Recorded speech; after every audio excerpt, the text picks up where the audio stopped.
तुला नवे कपडे कोणी घेतले? अयो कुठं आहे ती कपडे तुझे? कुठं आहे दाखव. यो काय काय आहे का कपड्यावर?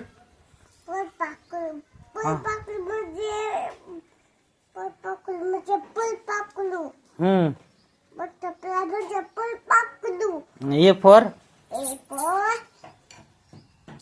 Apple.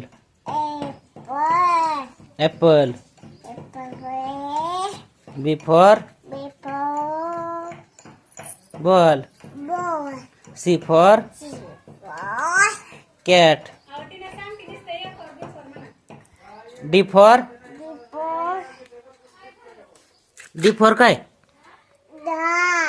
E for F for fish.